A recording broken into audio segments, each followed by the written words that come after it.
All right, everybody, welcome back. We've got more edge stuff to look at here, and we're going to start on the day 3 guys now. We're going to start taking a look at these guys that are probably going to go in the third and final day of the draft. The guys who just bring a little bit less to the table here, the guys who are just a little bit less interesting, but who nevertheless are probably going to find homes somewhere in the NFL. And we're going to start with Laiatu Latu's teammate at UCLA, Gabriel Murphy. So Gabriel Murphy, 6'2", 247 pounds, really short arms. 30.5-inch arms. That's a big problem. And it is something we're going to have to loop back around on. 9.25 hands. Testing was good. It was okay with the speed and acceleration, but his explosiveness was actually great. Almost a 40-inch vert. Good bench press.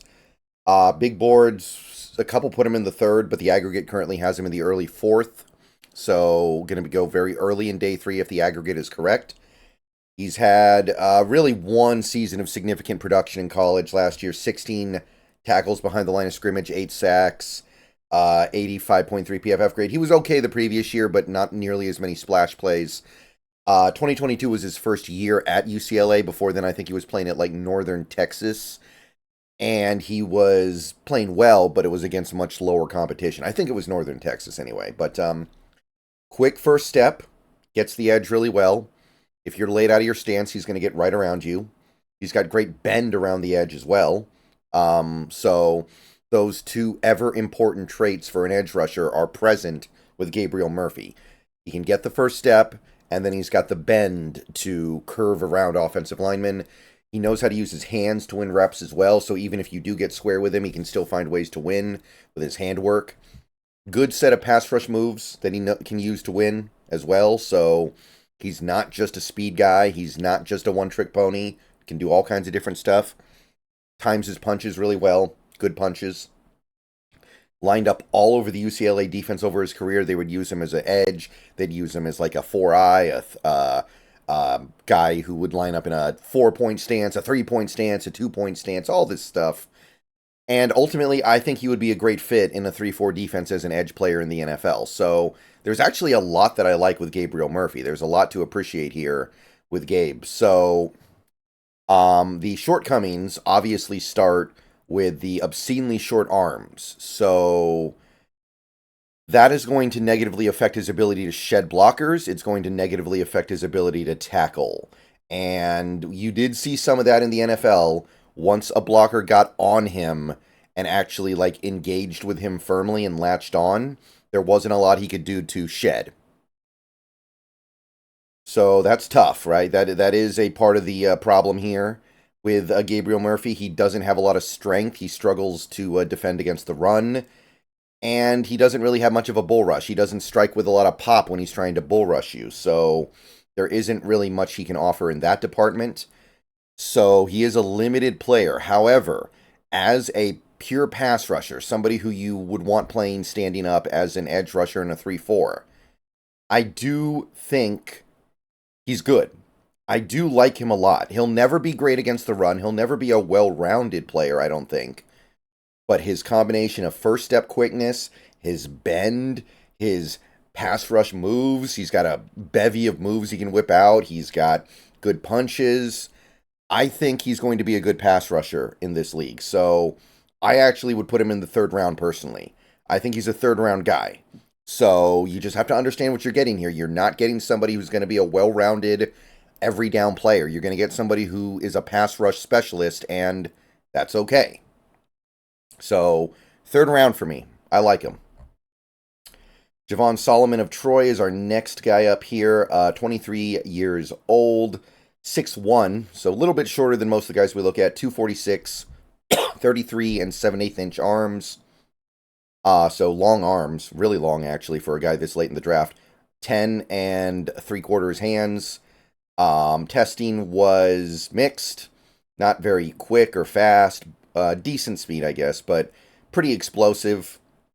CBS likes him a lot. They have him in the 3rd. ESPN really doesn't like him very much. They have him in like the late 5th, early 6th.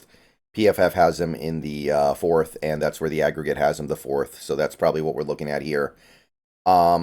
Good production the last 2 years, especially 2023. 16 sacks, 18 tackles for loss. Monstrous numbers he put up with the Troy Trojans. Great PFF grade as well. 4 forced fumbles. Big improvement over his production in 2022. And for an edge rusher, somebody who's clearly going to be playing on the edge at the NFL level, a guy who's 246, he's actually got a lot of strength. He can set the edge and hold up fairly well. He's got a decent amount of muscle, and he can also bull rush. So he is bringing that kind of somewhat, to a certain extent, unique trait to the table here. He's got good arm length as well for a guy this late in the draft. His short height makes winning leverage battles easier. He can win leverage because he is so short. He has high production from 2023, like I said. I mean, it is at Troy, but you don't see production like this all that often.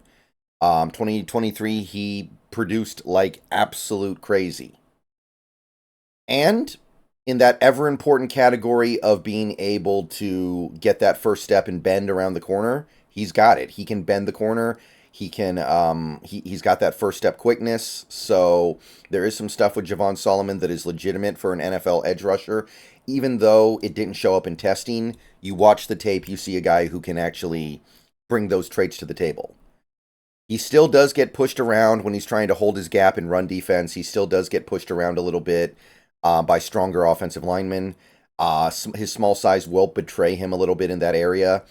So while I do think he can set the edge, and while I do think he has a little bit of a bull rush, I do also think that if you're asking him to be like an early down defender, you're not going to be thrilled with the results. And he played at Troy. And Troy, by the way, has actually produced some really good edge rushers over the last 20 years. DeMarcus Ware played at Troy. Osi Umenora played at Troy.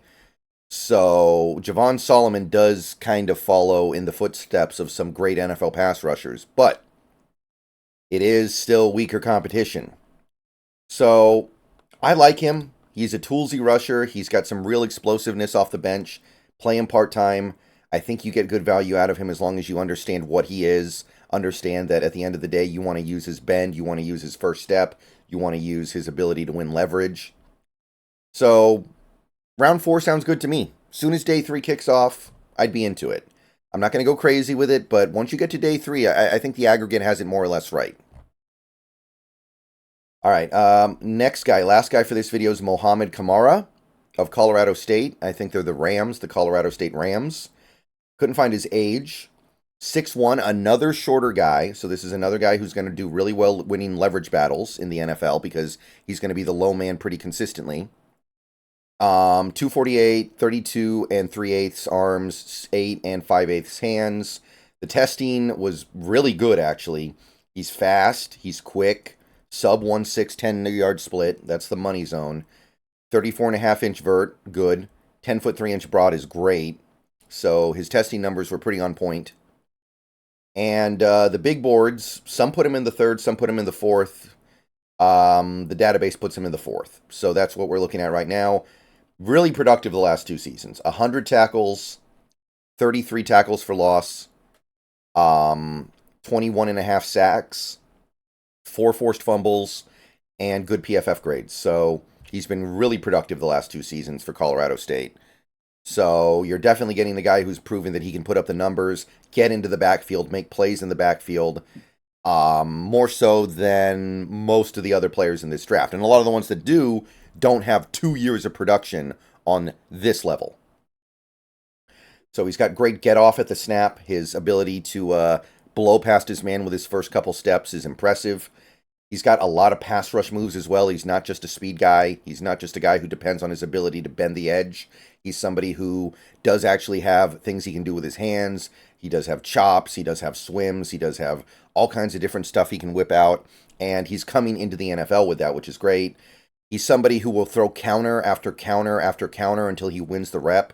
He's not going to give up just because his first move didn't work. He's not going to get stymied and just say, oh, well. No, he's going to keep fighting and fighting and fighting.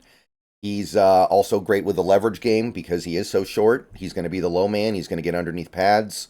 And he sets the edge against the run pretty well. So he's not somebody who's going to get pushed off the ball just because it's a run play. So that's also something that we have to place some real value on here. He does have some technique issues with his contact. He does bend at the waist because he gets so eager to get into contact with offensive linemen. So that's a technique issue that needs to be cleaned up. He misses a lot of tackles. He doesn't have the longest arms, but they're not super short either. So I think it's more of an aggression thing. He's just a little overeager with the tackling sometimes. Lack of bend does hurt him. Like, he'll have a great first step to get the corner, but his ability to get the bend to get underneath the offensive lineman and duck underneath him is very much not there. So his ability to be like that upper level pass rusher is not present. So moderately exciting 3-4 edge prospect. I don't think he'll ever be a great pass rusher because he doesn't have bend, but he's got decent strength and he can hold up against the run, which is going to add a little bit of value to kind of mitigate that. So if you got him in the 4th round, I don't think there would be anything wrong with that. If you pick him up in the 4th, you're going to be pretty happy with what you get. He's going to be a guy who can play on early downs and give you stuff on pass rushing downs as well. It's not going to be stellar, but it's going to be pretty good. He's got moves. He's got a good understanding of how to keep going and keep going and keep going. And yeah, that's it for this video. Thank you for watching, guys. One more video coming later today, and then we will be looking pretty good in terms of edge rushers, and we'll just have to clean up tomorrow with some of the late guys. All right, see you guys later. Go Hawks.